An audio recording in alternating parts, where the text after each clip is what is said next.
So the movie isn't really anti-football. The movie is really about the fundamental American concept of the truth. And I believe people are finally getting to know, like Will Smith said, there's power in knowing. And as time goes on, let us wait and see. I think people are becoming educated. This movie is a game changer. Even the United States Congress, I was on a phone conference yesterday. Many of the congressmen and women did not know about the dangers of concussions in sports. Just like Will Smith did not know that his son, who played high school football, was exposing himself to the risk of brain damage, and that was why he chose to do the movie. So I think parents are becoming aware. It may take one generation to eventually start seeing the outcomes. So it's not about winning or losing, it's about the vindication of the truth. Does that make sense? Yeah. Thank you. How did Lodi come into the picture? Well, in fact, Susan was reminding me, I lost my job in Pittsburgh. I was running away. For 6 months, I did not have a job. And I actually got out of status.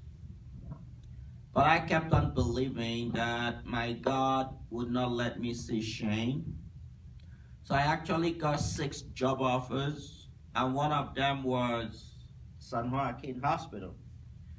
Captain Huber was calling me. I never bothered because I did not know where San Joaquin. I couldn't even pronounce it. So what he did something very smart. The new director of the Department of Pathology at the hospital was my former student. So he asked him to give me a call, Dr. Mohan.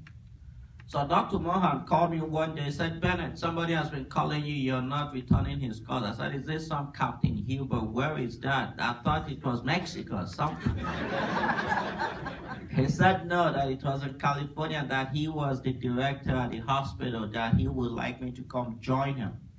So they did something very smart. They invited me down here for an interview for 5 days, and they asked me to come with my wife. And we stayed at Wine and Roses. So every morning, Captain Huber would come pick us up, take us around. Then they had a big party for us at the downtown arena. At the arena. The DA's office had this big party for us. And my wife fell in love with this place.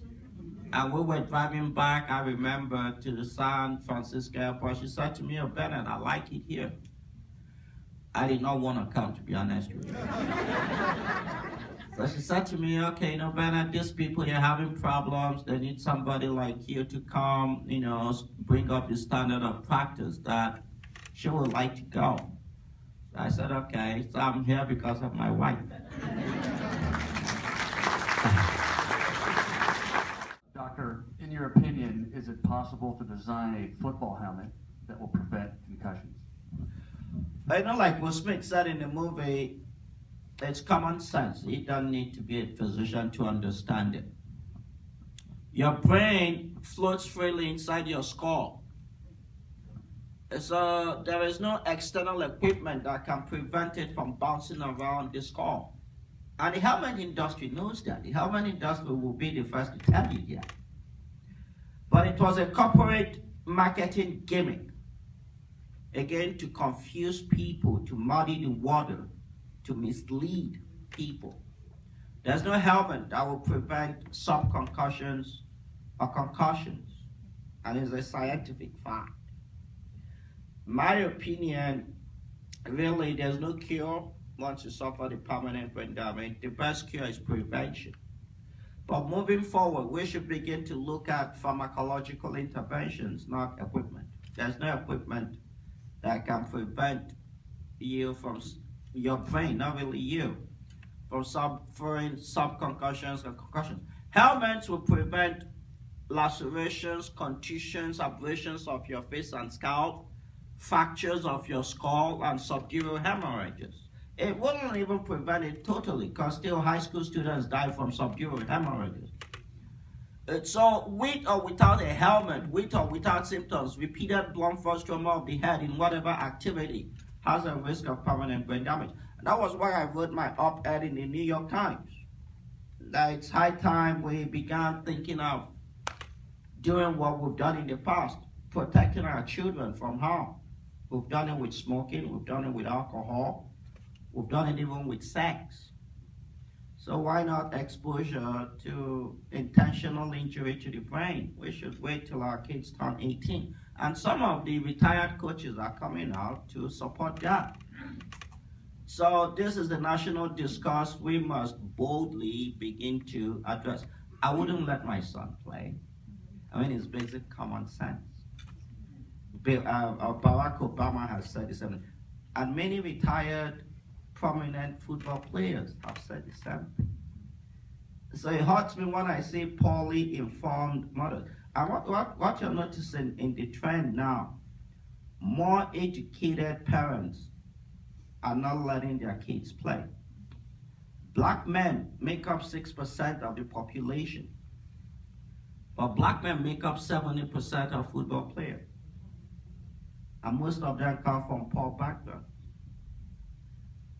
It's becoming less often now to see a physician's son who is playing football. So it tells you a lot. Does that make sense? Thank you. I remember as a young person watching a lot of football, and specifically in the 70s. I always remember that the Steelers were one of the first teams that you could see that the HDH was involved in a lot of the players, specifically the Mike Webster, gentleman that passed away, Terry Long, John Cole. Did any of your research at all take in account the early use of the HDH, probably the steroid use at that time? Now, it's the single most important causal factor of CTE is the exposure to repeated blunt force trauma of the head. Like in every disease model, there are multiple factors that can extenuate the risk or aggravate the risk. But the fundamental underlying cause of CTE or brain damage is repeated exposure to blunt force trauma. Then in the multiplicity of factors, either extenuating or aggravating factors, is genetic predisposition. Because what we're saying, some people begin to manifest this disease younger, in their 20s, in their 30s, others in their 40s, 50s, some even in their 70s. So there are multiple factors, and CTE exhibits the same causal mechanism or causal modality like every other disease. For example, high blood pressure. There are multiple factors that could either increase or decrease your risk of high blood pressure. So there was a paper that came out from Mayo Clinics in December that showed they went back and looked at 1,700 brains, and they confirmed that the single most important causal factor or causation for CTE is exposure to repeated blunt force trauma. And we should call it what it is. When you play high-impact contact sports, including mixed martial arts, including ice hockey, you're exposing your head to repeated blunt force trauma. That is what it is. It's like waking up in the morning and putting on a helmet and slamming your head on the wall. That is what it is. We have to say it for what it is. You saw the movie, men, some of them weighing over 200 pounds, running into one another head on. That is blunt force trauma. That is blunt force trauma. That is what it is. And you saw I helped them do the graphics. The two men that collided and it zoomed it into their brain. That is what happens. You actually suffer microscopic bleeding into your head when you have a head-on impact on your head. It's similar to what boxers suffer from. So this is, we evolve as a society. And as we evolve, we become more intelligent. We're becoming more intelligent. There's no question about it. And as you become more intelligent, you give up less intelligent ways you did things in the past. In fact, it's even in the Bible. I think it's in Ephesians chapter 5. That you need to give up the old self, Continue to renew the spirit of your mind. Put on the new self in the holiness of truth. This is what it is. You cannot become a prisoner of the past or become a bondage to the memories or ways of the past. As science evolves, we need to evolve with science. We used to smoke in airplanes in the 70s. We used to use asbestos in the 80s. We don't do that today. And so, no matter how enticing or fantastic football could be, we have to be smarter. Yes, like it says in the movie, one is God, second is football. That is not true. That is not true. So we're becoming enlightened. Like this movie shows, this is a very enlightening movie. Will Smith did not want to do this movie, to be honest with you. He did not want to do it. He thought it was too incendiary. Said it, that this is the most incendiary movie he has done. But when we fellowshipped together, I spent time with him, I explained the science, explained the humanity of the science. Just like every other parent, he got upset that how come nobody told him this when his son played. So this is something, like I said in the op-ed, it's our moral duty as a modern society to begin to discuss these things. We can no longer shove them underneath the bed. Because I've seen it as a forensic pathologist. If I show you my email, I have thousands of emails from parents, from football players, mixed martial arts players. People are suffering in silence. People are suffering. And this was what gave me the impetus in 2002 when I met my Webster's family, Terry Long's family. These people were suffering in silence, and every other person chose to look away. As if everything was normal. It's still happening today. This is America. I came from Africa. I believe we are smarter than that. If this was happening in my country, Nigeria, that's Nigeria for you. But this is America, where we have the smartest people. So we gotta be smart. We could do better. We could be smarter. I believe that. Say this. I don't know if it's true or not, but people say that Hollywood will embellish things. Yeah, well, every scene in that movie happened. Now, there was some degree of dramatization. Let me give you an example. The scene where Will Smith hit his hand on the table. So, I'm not done. If you continue to deny my work, the world will deny my work. It happened. The question about if 10% of mothers, it happened. But that meeting happened in a conference room in the hospital at 8 p.m. at night because they did not want people to know we were meeting. So rather than setting that scene in a hospital conference room, it would have been boring. So the director chose to take it to a restaurant. And if you see his mannerisms, yes, in those days I was in my 30s. I had that youthful idealism that I was energetic. I've lost that now. So I was more impulsive. And exactly, that was me. I saw, I'm not done. Listen to me. I wouldn't do that now, but that was what I was in my 30s. I had so much passion. With the trauma that does happen, that has occurred, has science come any further with knowing what we can do once the trauma does occur? And what does that mean for a victim that suffers that kind of trauma, which we're all here to kind of learn about with the Family Justice Center? You know, I'll be honest with you, I'm a physician. My father used to tell me when I was young that, Bennet, empty vessels make the most noise. Why? Because the more you know, the more you realize what you do not know, and the humbler you become. As a physician with, 7 or 8 degrees and certifications, medicine is not an absolute science. It's so embarrassing. There is still so much we don't know in medicine. Look at basic diseases like Alzheimer's disease. We don't have a cure for Alzheimer's disease. We don't. So in traumatic brain injury, once you've suffered that trauma, we don't have a cure for it. There's no doctor that will tell you otherwise. We don't. It's a fact. And the brain, being the brain, once it's damaged, it's permanent. If you have a stroke at the age of 20, and you die 40 years later at the age of 60, I would see that stroke you suffered when you were 20 years old. It doesn't go away. So once you suffer permanent brain damage from football or boxing, it's permanent. And the very frustrating thing there is you may suffer the trauma in your teens, when you're like 14 years old. It wouldn't manifest till you're about 30.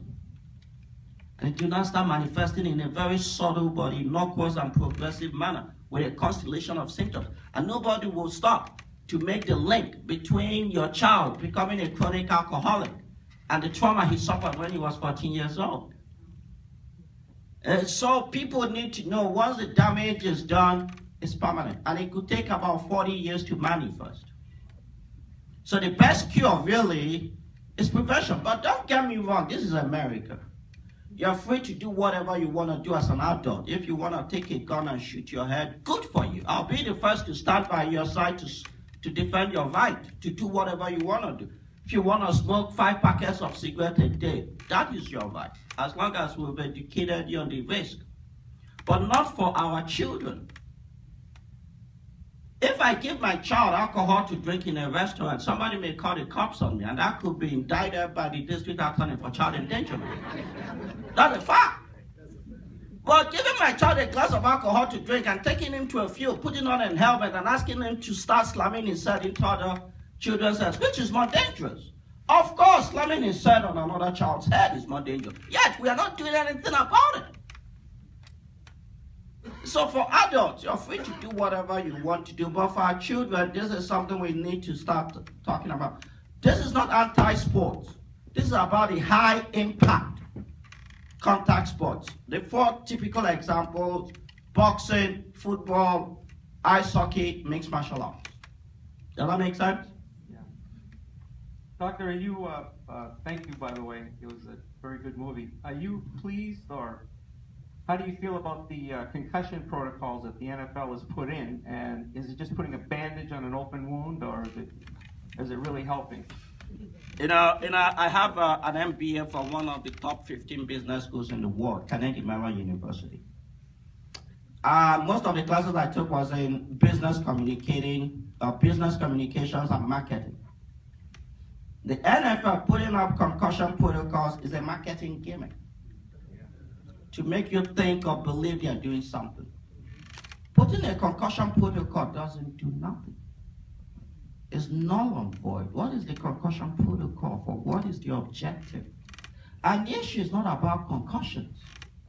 Concussion is a disease.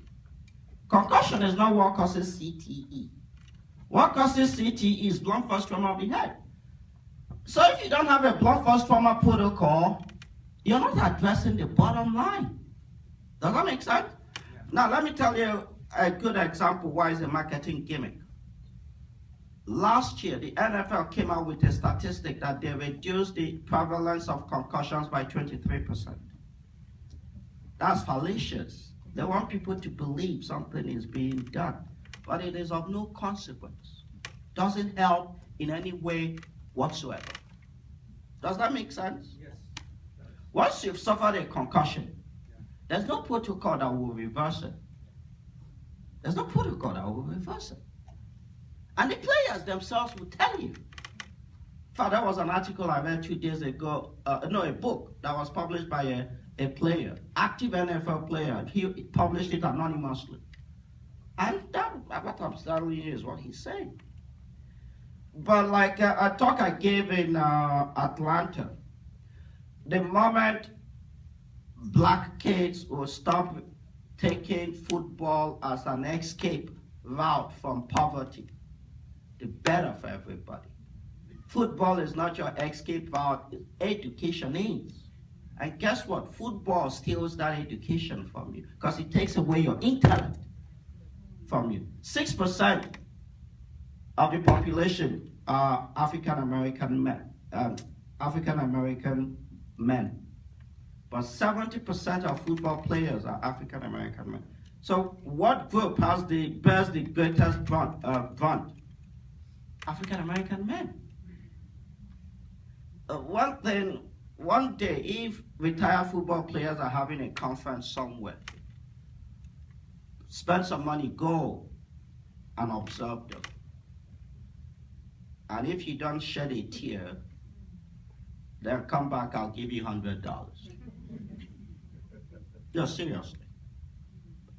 That Checkers, the conference in Checkers Hotel in Florida, Palm Beach, it happened. And if you see me today, I've stopped going to retired players' meetings. Why? Because it's just too difficult for me. I don't want to see that anymore. See men in their 50s and 60s, demented, can't make a complete statement in English. He tells you, oh, hi, Bennet, how are you? 5 minutes later, he sees me going, oh, hi, Bennet, I didn't know you were here. And I'm not making this up. I'm not. Well, Dr. Omalu, we have a very special guest with us this evening, ladies and gentlemen. Retired 49er, amazing athlete, and a good friend of ours, and who was so gracious to come and join us tonight, Ricky Waters.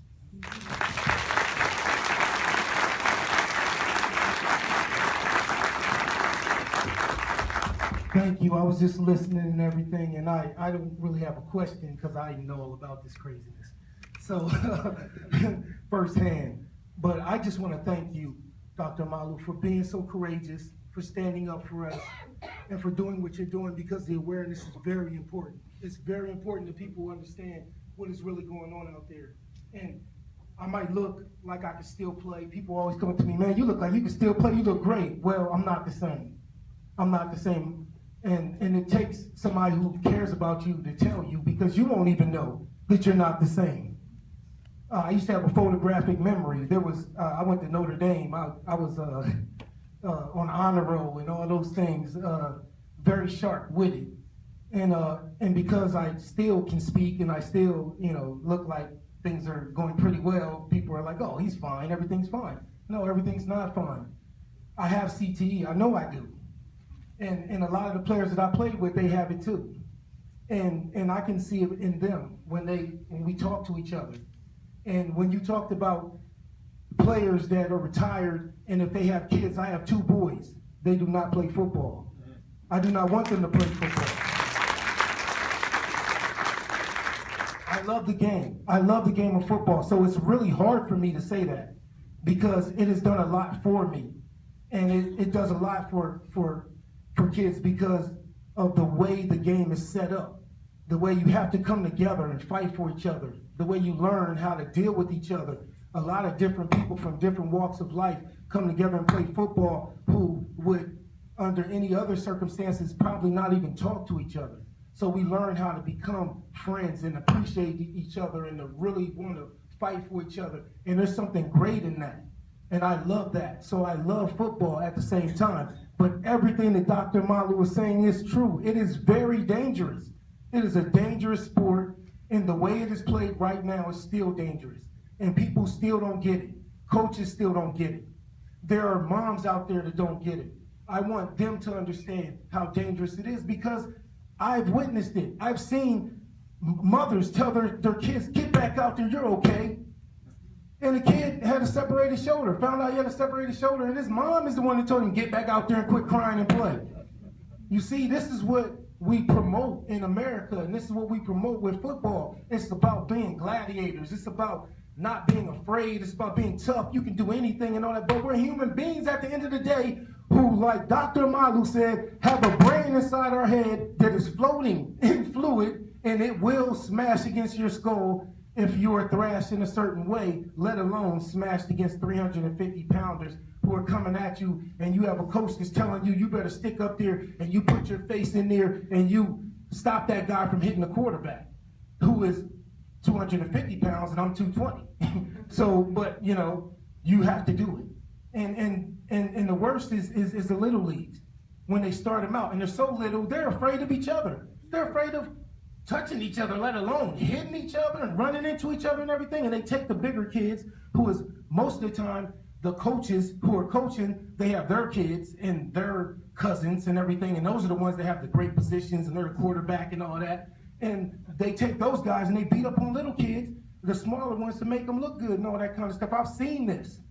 So it is a dangerous sport, and you have to know what you're getting into. And if you're going to let your kids play, then they need to go to football camps and learn from professionals on what it really is about. And I just don't see that so far, that it's actually going through the way it should be, and that it's being presented the way it is until now. And I appreciate you, because you're getting the awareness out there, and that is the most important, because people want to turn an eye to it. They want to say, man, look, I want my football on Sunday, I want my football on Saturday, I want my football on Monday, I want my football on Thursday. And I don't care about all the rest of it. I don't even want to hear from the players unless they're saying something about the team and how we're doing and that we're going to be okay for next game. Don't want to hear about them being injured or them being real human beings and having problems or anything like that. But they are human beings, and that's what this is all about, and I appreciate it. Thank you. I really do. You see how sincere and genuine he is. But if I tell you that there are doctors in this country, typically doctors who are paid by the NFL and other sporting organizations, who would deny what he has just said? Remember, there were doctors who were out to exterminate me, that what I was talking about was voodoo. And like I have always said, don't let someone else tell you what you have to do. Go see this movie, make up your own mind. And I'm telling you, legally speaking now, in Chicago, a judge threw out a case of high school students last year that filed a lawsuit against the high school and the school board, that they played football and suffered brain trauma. The judge dismissed the case, said you were playing at your own risk. That football has its own known hazards. So with this movie is a game changer. After this movie, you can't sue nobody now for suffering brain damage from playing any sport. I bet you did. Because it's now common knowledge. It's out there. You go see the movie, make up your mind. Because this is a free country.